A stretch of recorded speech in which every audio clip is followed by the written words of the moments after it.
Hojik noy na pulliba mi sesu han nagi Thai nagi Greater Nagaland PO na ko Manipur kai na ba hot na ba mi ne ba ma sesu ko. Hello, welcome back once again. Ay ngasi su video macam tang sim saja. Mai tilon da ko. Mai tilon da video macam tang sim saja. Ado akhoi lon di noi su khanglam mane ai di cookie ne ba ko. Cookie lon da sim handak se cookie lon da sim magum sa hai bodi message ina ngasi hainingi ba se akhoi cookie gi na te ba adu mai tai macha da ne ba phauna han ni message phauna han ni se mai tai macha da ne ba ko adugi ai mai tai lon da oina tawjam ne adu sauba ya de noi lon sijin nei na sauba ya de ko hai bodi yam kuina ram ni na kai na ba su yam kuire noi uda ba su kuire ba ko noi na su akhoi uningam mane ba noi na su uda ba kuire ai na su uda ba kuire noi na su uda ba kuire ba ko hanagi tinnaringai matam judi amarom dadi yam nungai mane ba ko noi ga tinnaba Manipur se santi oina peace oina leiringai matam da pulingai du yam nungai mane ba amana hairedi cookie na lan bagi lan se thok pane ha aduga amana hairedi maitei na lan bagi lan se thok pane ha asing na hairedi se handak lan se de ama oiro hoi amana sulan ba yai ba ko adu khoi si yam kaino tawre ba maitei ne cookie ne ko hojik si akhoi separate oina lai khre ba ko lan na thingna bagi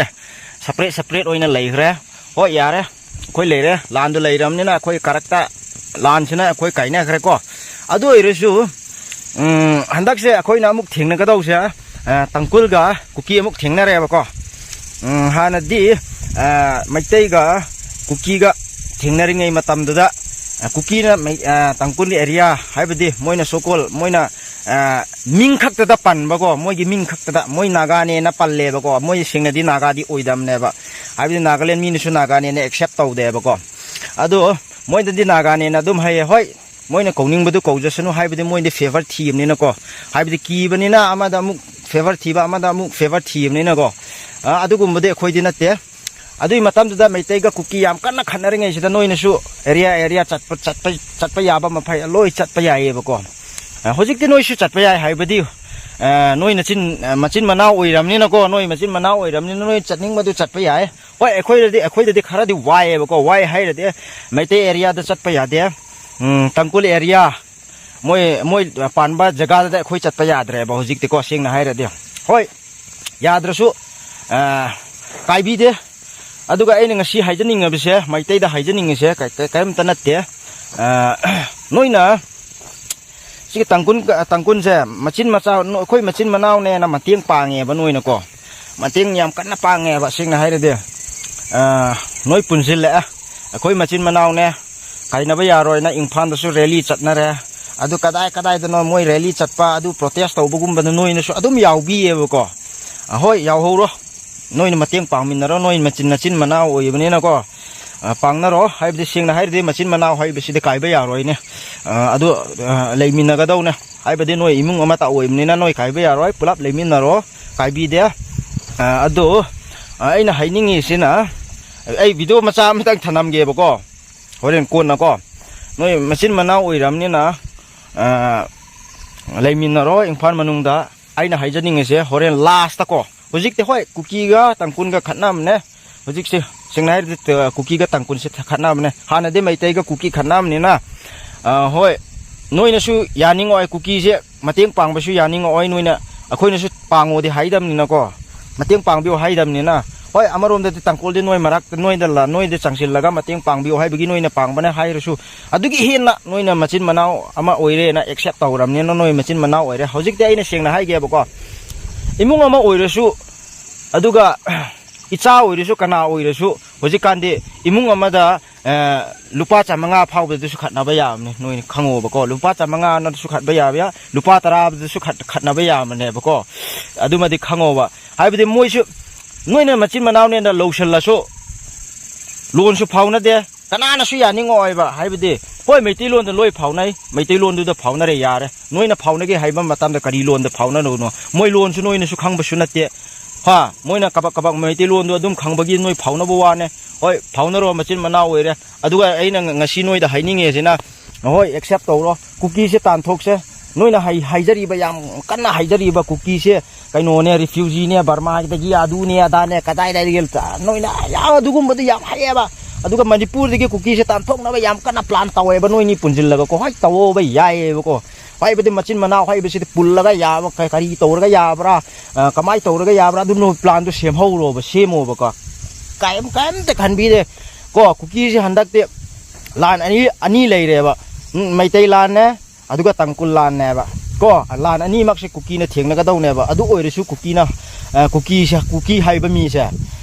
hojik phau ba da khoi gi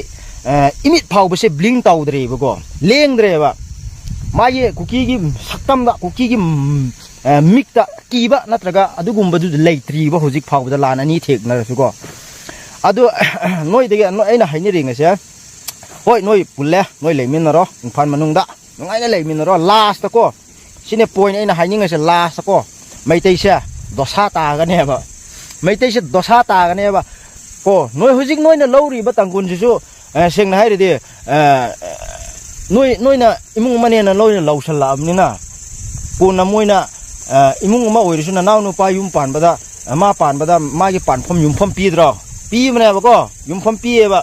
ma gi lei phom pi bra na yam ba gi oi bra kana gi oi da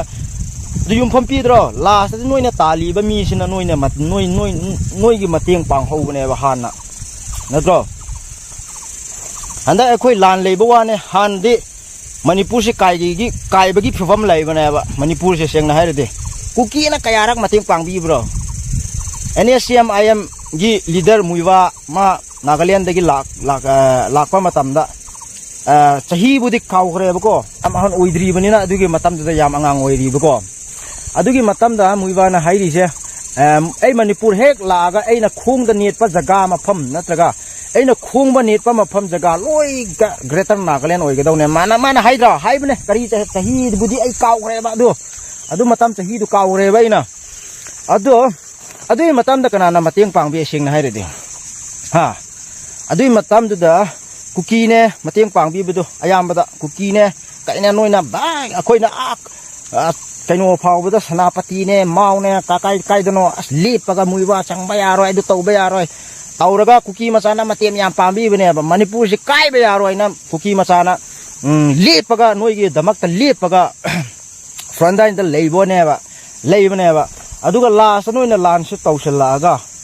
cookie marak ta ko cookie da lan tau sala ga hojik noi na tala ni na Manipur de kai ba tam ne sing na hai re de akoi su kai han ning de noi na samak na kai han mane sing na hai re de akoi lan su tau ning de sing na hai re de akoi na separate administration ni ba su na te ba ko noi na pizza ba wa ne ba hai bi de ha akoi na separate administration se ni ba na te noi na cookie du tala ba ne refugee ne adu ne ada ne noi na hai re ba ko noi na hai ra ga hekta ya ga do pot na te ba do adu noi na cookie se tala ba ne na adu na noi na tala ba na cookie ga khoi se leimin na ba ya ra roi na noi na tala ba ne na cookie na separate administration ni ba ho ne ba sing na hai re de ko adu de gi separate administration cookie na ni ba ho ra ne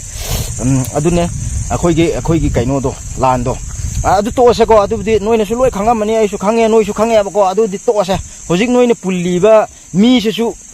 han na gi thai na gi Greater Nagaland PO na ko Manipur kai na ba hot na ba mi ne ba ma se su ko hojik khoi na lan lei na ba mi se ko hana da gi Manipur se kai han ni ngai plan yam chau na sim ra ga kaino to ba ngat ne ba aduga hujik noi na khoi ichini naw ne na noi na muk lo se la kari wa khan no kai de khang re da metei se singman ba sing bra hai ba muk pang bra hai bu singe ko noi se singman ba gi pang ma ko pangon ba gi sing ba hai tar ko adugi chang da le ba noi se ko yan man ta dre ba hoi ne machin manaw ne pul ho ro ya ra tam ta kai de ko pul ho ro yai tawding ma du taw adu last ti dosa ta ka do se noi ne ba ko sing na hai bi ge ba dosa ta ka do se noi ne ba adu aina haining ja ba se hoi noi pul ho ro ya re pul ho ro pul lo tawning ba do taw kro akhoi su theng na ge noi su theng na ro ko adu sing na hai bi ge ba ko มณิปุรหานะค่อยนักไกหันเซนัตรกามณิปุรสิไกโนอันนี้โอลหันเซนัตรกาค่อยกิลำค่อยเลยพำค่อยกิโอเฮลสินะสับเรชุนีบสุนัตเตค่อยกิมณิปุรกับอันดาดมณิปุรดัลเลยมันเนี่ยอดุมอิจำนะอดุมเลยมินจำมันเนี่ยมณิปุรดา problem ทกันบสุนัตเตอดุมปีสดัลเลยมันเนี่ยบก็อดุกฮันลานทกขลีบะมณิปุรไกหันเกนะขลีบะมีดูฮจิกค่อยนะทิ้งนะบะมีสิเนี่ยบะอดุนะนุยนะมณิปุรไกหันนะก็ดูบะมีขลีบะมีดูนุยนะอิสินอินาวเนี่ยนะมุกเหลาเฉลยบก็เฮ้ยลาสอดุเต่านิ่งมันจะโตยามให้นะกุมเสก็ลาสนุยโดซาตากันนี่ดูนุยอดุมาดิขังโครบก็เฮ้ยปุ่นโลยาระเกียนตาตะบะมีขรณะขุดสลามเต่าระกะจ่าทักมินระกะเต่าบัวเนี่ยบก็เต่าหูรอยาระน้อยโอยนิ่งไปดูโอยหูรลาน้อยมังซะระกะไอ้กะยีมังก็โดนก็น้อยมังเกสุมังมังหันเกสุมังฮัลโหลน้อยเกลำเนี่ยก็ดูค่อยกินที่ separate administration โซพังก็ดูบกุยดรามนี่นะก็ค่อยกินมารวมดีน้อยกิมณิปุรน้อยกิอตบปะไปโน่โต